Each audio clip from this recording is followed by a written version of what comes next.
Hola, mi nombre es Hayitza, soy creadora de contenido cristiana y en este canal vas a encontrar muchísimo sobre mi caminar con el Señor para empoderarte a ti, para compartirte todo lo que voy aprendiendo de manera que tú también te puedas sentir confiado en ese camino que estás haciendo de rendirte ante el Señor y así ir aprendiendo y compartiendo juntos.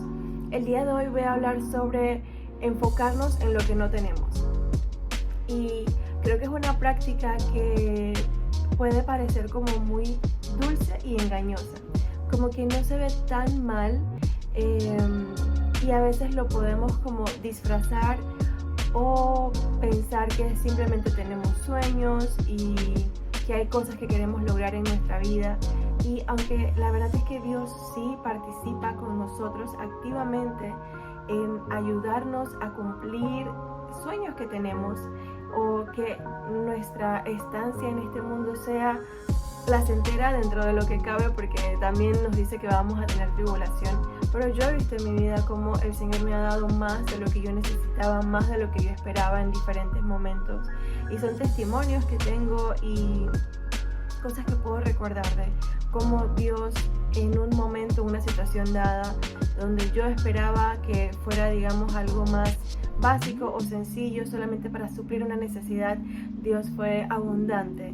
Entonces quiero hablar un poquito sobre eso, sobre cuando nos enfocamos en lo que no tenemos y de dónde proviene esto, y quiero dividirlo como en tres partes. La primera parte, como identificar si nosotros realmente estamos viviendo de esa manera, como enfocándonos en lo que no tenemos en vez de ser agradecidos con lo que Dios ya nos ha dado en nuestra vida.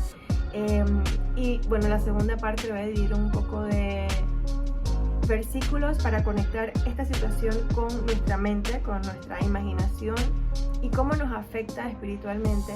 Y ya la tercera parte con 7 pasos específicos basados en la Biblia, en versículos bíblicos, de cómo podemos salir de allí.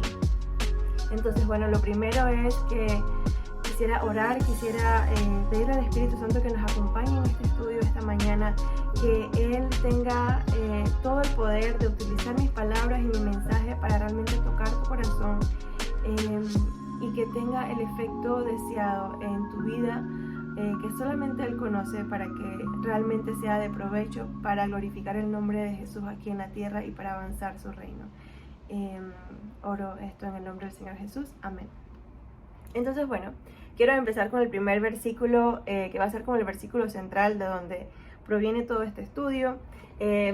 Vi otro video de otra chica haciendo algo parecido, y aunque ella se fue creo que por otra línea, tomé mucha inspiración de su video y dije, tengo que hacerlo también, porque de verdad que es algo que yo he sufrido, que soy culpable en alguna forma. Y cuando empecé a ver lo tan fácil que se puede como filtrar en nuestra vida, creo que hay algo que tenemos como que prestar atención para poder actuar. El versículo se encuentra en el libro de Mateo, capítulo 16, y voy a leer del 1 al 12.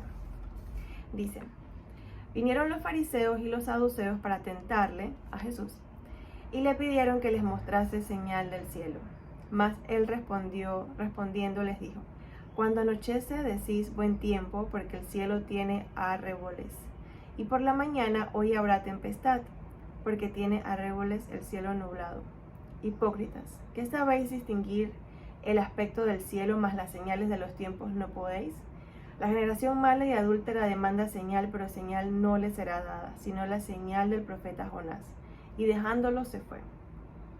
Llegando sus discípulos al otro lado, se habían olvidado de traer pan. Y Jesús les dijo: mirad, guardaos de la levadura de los fariseos y de los saduceos. Ellos pensaban dentro de sí, diciendo: esto dice porque no trajimos pan. Y entendiéndolo, Jesús les dijo: ¿por qué pensáis dentro de vosotros, hombres de poca fe, que no tenéis pan? ¿No entendéis aún ni os acordáis de los 5 panes entre 5,000 hombres, y cuántas cestas recogisteis? ¿Ni de los 7 panes entre 4,000, y cuántas canastas recogisteis? ¿Cómo es que no entendéis que no fue por el pan que os dije que os guardaseis de la levadura de los fariseos y de los saduceos? Entonces entendieron que no les había dicho que se guardasen de la levadura del pan, sino de la doctrina de los fariseos y de los saduceos. Por por ver. Y quiero empezar con la situación que se dio al inicio. La leí porque, aunque mi versículo central empezaba en el versículo 5, creo que es importante ver el contexto y entender qué es lo que estaba pasando y por qué Jesús hace la referencia de los saduceos y los fariseos. Bueno, lo primero es que él les dice que son una generación adúltera. Estas son personas que realmente no estaban viviendo lo que ellos creían. O sea, en su vida práctica es lo que la Biblia llama que son oidores y no hacedores. Por eso les dice adúlteros, porque nosotros tenemos no es un convenio, es un pacto, es una relación con Dios, y cuando tú violas ese acuerdo, eres adúltero. En la Biblia hay muchísimos versículos que hablan sobre esto. Entonces él inmediatamente los identifica de esa forma. Y lo otro es que ellos les están pidiendo a Jesús que les dé una señal, y Jesús claramente le dice que no le va a dar otra señal aparte de la señal de Jonás. Jonás es un libro muy, o sea, que a mí de verdad me encanta porque es tan cortito y tiene tanta información. Y yo sé que hay muchas personas que interpretan este versículo como que habla de la resurrección por los 3 días que Jonás estuvo en el vientre del pez. Y no digo que no sea así, pero creo que también Jesús hablaba de la señal de Jonás, porque Jonás, su mensaje principal era el arrepentimiento. O sea, Dios le pidió a Jonás que fuera a Nínive y que le pidiera a todas las personas allí que se arrepintieran. Pero él, como tenía odio en su corazón hacia ese pueblo y no quería que Dios tuviera misericordia de ellos, él decidió ir en otro camino, en otra dirección, que es básicamente lo mismo que sucede cuando nos arrepentimos. Vamos en una dirección, cambiamos a la otra. Y lo otro es que Jonás vivía en las montañas, y cuando Dios le pidió que hiciera esto, él, en vez de cumplir y obedecer, él se fue en otra dirección. Y lo otro que podemos ver allí que siempre me llama la atención es cómo él fue descendiendo. Y es exactamente lo que sucede cuando somos desobedientes. Vamos descendiendo y parece que fueran pasos cortos, pero vamos descendiendo de una forma con pasos tan agigantados que luego no nos damos cuenta. Él descendió de la montaña, luego descendió a Tarsis. En Tarsis descendió al barco donde iba. En el barco descendió a la parte de abajo porque él estaba dormido cuando luego vino la tormenta. Entonces, hago esta conexión porque yo creo que Jesús les está diciendo: no hay otra señal aparte de la señal de Jonás, que es señal de arrepentimiento. Ese fue su mensaje principal de este profeta, y es lo que Jesús les está pidiendo, tomando en consideración cómo los llamó directamente, como generación adúltera. Entonces, bueno, ya luego en la última parte del versículo que leí, cuando piensan que Jesús les está hablando porque se olvidaron del pan, y Jesús les dice como que ustedes tampoco tienen entendimiento, conectando nuevamente en referencia a los fariseos y los saduceos, que no tenían ese entendimiento, están cegados por no vivir realmente lo que ellos saben que deben vivir. Entonces, cuando Él les dice eso de que ustedes tampoco tienen entendimiento, es como para que ellos recuerden todo lo que Jesús ha hecho antes. O sea, ¿cómo van a pensar que Él está molesto porque no trajeron pan cuando Él hizo tantos milagros precisamente con el pan? Entonces, por eso Él les cita específicamente los momentos donde hizo estos milagros. Y lo hace porque cuando tú no recuerdas como lo que Dios ha hecho en tu vida antes, puedes caer en esto de no tener la suficiente fe para poder creer que Él lo va a seguir haciendo en tu vida. ¿Qué Él les dice? ¿Por qué pensáis dentro de vosotros, hombres de poca fe, que no tenéis pan? Y allí, bueno, les cita todo lo que han hecho. Y yo creo que esa es la levadura de los fariseos y los saduceos que Él menciona también. O sea, no solamente es esa generación adúltera que no tiene arrepentimiento, pero también es no recordar lo que Dios ha hecho antes, lo que los lleva a tener una falta de fe. Conectar esto que acabamos de ver, que es como el estudio central de lo que estamos hablando el día de hoy, con recordar. Porque la solución para la levadura de los fariseos y los saduceos es recordar lo que Dios ha hecho antes en nuestras vidas. Y para curar nuestro corazón de estar imaginando futuros escenarios basados en lo que nosotros entendemos que Dios va a hacer y lo que nosotros creemos que nos hace falta, en vez de confiar en que si antes Dios ha suplido lo que nosotros necesitábamos, sin nosotros saberlo, cuánto más lo va a hacer en este momento. Y quiero irme ahora al libro de Josué. Voy a ir al libro de Josué en el capítulo 4, versículos del 1 al 7. No lo voy a leer completo, te recomiendo que lo hagas, pero es algo que cada vez que yo siento que estoy como entrando en eso de empezar a pensar en lo que me hace falta, en lo que no tengo, en vez de ser agradecida, recuerdo este versículo sobre las piedras conmemorativas. Y es algo que Dios, luego de que ellos entraron a la tierra prometida y todo esto, le recomienda a Josué. Y es tener 12 piedras. Y la idea de esto es que ellos le puedan contar luego a sus hijos cómo Dios los salvó, o sea, el significado de todo esto. No solo para que esa generación entienda y recuerde lo que Dios hizo, sino para las futuras generaciones. Y yo creo que es tan maravilloso. Yo creo que lo vi en una película una vez, que tenían un cuadro en la sala que decía oraciones respondidas, y allí listaba todo lo que Dios había ayudado a esa familia. Esto me parece una idea excelente, respondiendo a esto de las 12 piedras conmemorativas, porque es muy fácil olvidar lo que Dios ha hecho en nuestras vidas, y muy rápido, principalmente cuando nos centramos en nuestra imaginación, en nuestra mente, en esas cosas que muchas veces creemos que Dios va a actuar de esa forma porque tenemos tanto tiempo pensando en ello, o tanto tiempo creyendo que eso es lo que viene, que a veces limitamos a Dios en su actuar y en lo que Él quiere hacer en nuestras vidas, que probablemente es mucho más grande, seguro que es así. Y Él, como nuestro creador, sabe cuál es el propósito por el cual nos puso aquí en la tierra. Entonces a veces tenemos esta mentalidad limitada por nuestro conocimiento natural del mundo, y queremos que Dios vaya conforme a ello, cuando Dios en realidad tiene un plan muchísimo más grande. Piensa en Abraham, cuando Dios le prometió un hijo, y en realidad él estaba pensando solamente en su hijo, pero Dios estaba pensando en futuras generaciones que iban a venir de él. Nosotros todavía, como creyentes, el libro de Gálatas nos menciona como descendientes de Abraham por fe. Entonces, bueno, vamos a la segunda parte del video, donde quiero hablarte de algunos versículos que toman en consideración este tema de la imaginación, porque todo empieza allí, empieza en la mente, en ese razonamiento donde tú vas viendo futuros escenarios que quizás no van conforme al plan de Dios, o quizás sí, pero no es el momento. Y lo que haces es que, en vez de centrarte en el momento que estás viviendo, en el día que Dios te regaló, y en ser agradecido, va creando como esa inconformidad y, tengo que decirlo de alguna forma, envidia. Porque si estamos teniendo como otro escenario, es probablemente porque lo hayamos visto en otra persona y porque creamos, o sea, yo quiero eso, porque yo no.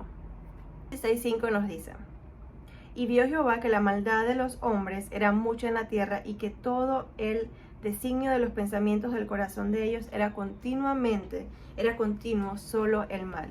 En Génesis también, en 8:21, dice: y percibió Jehová olor grato, y dijo Jehová en su corazón: no volveré más a maldecir la tierra por causa del hombre, porque el intento del corazón del hombre es malo desde su juventud, ni volveré más a destruir todo ser viviente como he hecho. Es la promesa que se dio después del arca, pero está basado nuevamente en eso, en ese entendimiento del hombre, en el corazón del hombre, y cómo es tan sencillo que se vaya al mal. En el libro de Proverbios 3, 5 al 6, un versículo que escuchamos normalmente, que dice: confía en el Señor con todo tu corazón y no te apoyes en tu propio entendimiento, reconócelo en todos tus caminos y Él enderezará tus sendas. Reconocer a Dios en nuestro camino es llevarlo a oración, es la forma más práctica que lo veo. No es decir o confiar, ok, yo creo que Dios va a hacer esto, yo creo que Dios me va a conceder ese deseo, o yo creo que Dios no lo va a conceder y no le importa. O sea, no te confíes en tu entendimiento, lleva a la oración y pregúntale: Señor, ¿esto va conforme a tu plan? ¿Es este tu propósito para mi vida? ¿Cómo puedo servirte desde allí, Señor? O muéstrame, Señor, cuál es tu camino, cuál es tu voluntad respecto a esto. Hay otro versículo que te quiero compartir, y el resto, porque hay varios, los voy a dejar aquí en el video, en la descripción. Estoy en Deuteronomio 29:19, que dice: y suceda que al oír las palabras de esta maldición, él se bendiga en su corazón, diciendo: tendré paz, aunque ande en la dureza de mi corazón, a fin de que con la embriaguez quite la sed. Voy a incluir uno más porque me parece que es capítulo 1, versículos 14 al 16. Y dice, sino que cada uno es tentado cuando de su propia concupiscencia es atraído y seducido. Entonces la concupiscencia, después de que ha concebido, da a luz al pecado, y el pecado, siendo consumado, da a luz a la muerte. Y esto lo traigo en este tema porque a veces pensamos que estos pensamientos o esos deseos están más ligados a pecados como, digamos, drogadicción, sexo, etcétera, pornografía, sabes, lo que sea. Pero también puede ser estar pensando demasiado o imaginando demasiado y no concentrándote en oír la voz de Dios. En el libro de Revelaciones, cuando habla de que Jesús está tocando allí a la puerta de nuestro corazón, yo creo que es muy difícil poder escuchar la voz de Él tratando de hablarnos cuando estamos imaginando otras cosas, cuando estamos ocupados, distraídos, ya sea en el mundo natural o mentalmente. Y yo creo que hay un versículo que habla sobre esto, lo voy a dejar aquí, que es cuando dice que como Dios nos sacó del terreno del maligno, de su poder que era en nuestra mente, y nos liberó de eso para que realmente pudiéramos servirles. Entonces es como Dios nos saca, pero luego nos vamos a seguir metiendo en eso, ¿sabes? Como seguir en esa esclavitud.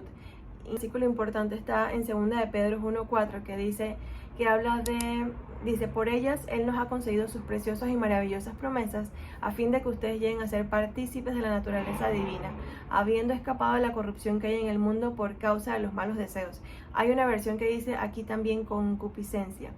Entonces es ese pensar excesivo que puede ocurrir en la mente y que a veces se origina con eso, con esa falta de conformidad con lo que estamos viviendo en este momento y con creer y crear estos futuros escenarios que realmente no concuerdan con lo que Dios puede querer para nuestras vidas. Porque hay un versículo que habla sobre la futilidad.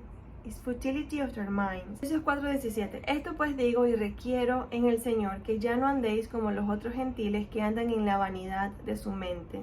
Es esto. Y esta palabra, yo hice un estudio sobre esto. Esta es mi otra Biblia que estudio en inglés. Y que esa, bueno, aquí le dice futility of their mind, que habla que eso está tan relacionado con el orgullo, porque es como ese pensar orgulloso que decide lo que es correcto y lo que no, en vez de como alumbrarlo con la luz de la palabra o colocarlo ante Dios para verificar si eso es correcto. Y entonces es como que ese razonamiento, ese entendimiento nos lleva como si fuera un camino, como si fuera un hilo que vamos atando y nos va sacando de la fe, como lo que vimos al inicio con Jesús y los fariseos.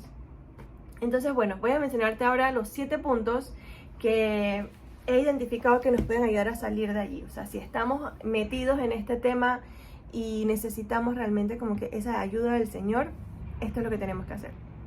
El primer punto es no afanarnos por nada. Esto es lo que nos dice Filipenses 4, del 6 al 7, que dice, por nada estén afanosos, antes bien en todo mediten en oración y súplica con acción de gracias sean dadas a conocer sus peticiones delante de Dios, y la paz de Dios, que sobrepasa todo entendimiento, guardará sus corazones y mentes en Cristo Jesús.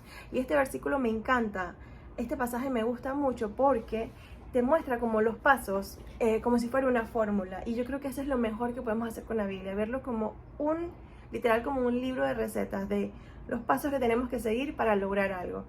Y aquí este pasaje habla sobre que no nos afanemos, o sea, es lo primero, es una decisión decir, ok, yo no me voy a afanar con este tema, voy a orar. Habla de oración y súplica, o sea, es una oración no como la que hacemos antes de dormir, sino una oración que es como que, Señor, mírame, acuérdate de mí, pero le pone el ingrediente secreto de la acción de gracias, dar gracias a Dios, y entonces serán conocidas nuestras peticiones delante de Él, y el resultado viene. Entonces viene la paz de Dios que sobrepasa todo entendimiento. Entonces es reconocer que estamos afanados, no hacerlo, orar, suplicar ante Dios, darle gracias por lo que ya está haciendo, y entonces esa paz de Dios que sobrepasa todo entendimiento va a vivir en nuestros corazones. Número 2, le he llamado a Dios le importa, porque a veces creemos eso, que el plan de Dios está como muy por encima, Él está enfocado en otras cosas y Él no le va a importar como lo que yo pienso o lo que mi corazón necesita en este momento. Primera de Pedro 5:7 nos habla de eso, dice, echando toda su ansiedad sobre Él porque Él tiene cuidado de ustedes. Y esa ansiedad se refiere a todo, no es algo específico, no dice, bueno, Dios solamente le va a importar si tú le pides sobre este tema. No, es en general, todo. Punto número 3 es eliminar la duda. Santiago 1, del 6 al 8 nos dice, pero que pida con fe, sin dudar, porque el que duda es semejante a la ola del mar, impulsada por el viento y echada de una parte a otra. No piense, pues, ese hombre que recibirá cosa alguna del Señor, siendo hombre de doble ánimo, inestable en todos sus caminos. Punto número 4 es verifica tus motivos. ¿Cuál es la razón por la que estás pidiendo lo que estás pidiendo? En Santiago 4, versículos del 2 al 3 que dicen, ustedes codician y no tienen, por eso cometen homicidio. Son envidiosos y no pueden obtener, por eso combaten y hacen guerra. No tienen porque no piden, piden y no reciben porque piden con malos propósitos para gastarlo en sus placeres. Número 5 es persiste y confía. Está basado en Juan capítulo 13 versículos del 5 al 7 que dice, luego echó agua en una vasija y comenzó a lavar los pies de los discípulos y a secárselos con la toalla que tenía ceñida. Esto es Jesús. Cuando llegó a Simón Pedro, este le dijo, Señor, ¿tú me vas a lavar a mí los pies? Y Jesús le respondió, ahora tú no comprendes lo que yo hago, pero lo entenderás después. A veces Dios está, antes de concedernos nuestros deseos, limpiando nuestros pies. Los pies es sinónimo o un reflejo de nuestro pasado, de lo que hemos vivido, de lo que traemos del mundo antes de Él. Y Él necesita limpiarnos de todo esto antes de pasar a la siguiente etapa. Y por eso nos dice, así como le dice a Pedro, ahorita no lo comprendes, pero pronto. El número 6 es que tenemos que recordar que todo obra para bien, incluso las cosas que a veces consideramos injustas o que no fueron tan buenas. Esto nos lo dice Romanos 8:28. Y sabemos que para los que aman a Dios, todas las cosas cooperan para bien. Esto es para los que conforme a su propósito son llamados. Entonces, cuando yo leo este versículo es como que, ok, yo amo a Dios, sí. ¿He sido llamada conforme a un propósito? Sí. Entonces yo sé que todo va a obrar para bien. Porque a veces cuando estamos en la espera, pueden pasar cosas que decimos como que, wow, eso fue duro. Pero yo tengo confianza por este versículo de que va a obrar para bien. Porque Dios tiene un propósito y se va a cumplir. Entonces, a pesar de lo que pueda estar viendo en este momento, mi fe me dice, yo sé que todo va a salir bien. Punto lo encontramos en Salmos 37:4 que dice, deleítate en el Señor, deleítate en el Señor y Él te concederá los deseos de tu corazón. Y cierro con este versículo porque creo que es súper importante recordar que si hay algo que a Dios le molesta, es la idolatría. Y muchas veces cuando pedimos algo con tanta desesperación y pensamos que Dios no lo va a responder, o tenemos una actitud de, bueno, si Dios no me responde, entonces ya yo no quiero nada, o no quiero hacer tal cosa, y es como una actitud que debemos de revisar y verificar, porque si nosotros pedimos algo a Dios con un corazón cerrado, diciendo yo quiero esto y solamente esto, es muy probable que haya algo de idolatría en esa solicitud, en ese pedido que estamos haciendo, porque si lo hacemos con un corazón, una actitud de Señor, esto es lo que yo quiero, esto es lo que está en mi corazón, que me gustaría tener, me gustaría experimentar esto aquí en la vida, pero si esa no es tu voluntad, por favor, Señor, apártalo de mí y dame la fortaleza para ver la realidad de que eso no se va a dar, con la confianza de que Dios siempre da algo mejor. Con este punto me despido, espero que este video sea de provecho para tu caminar en la fe y que si te identificas, así como me identifiqué yo con muchos de estos puntos, puedas llevarlo a oración y pedirle a Dios que te dé la fortaleza para aplicarlo en tu vida, para salir de ello. Así que bueno, nos vemos en la próxima. Bye.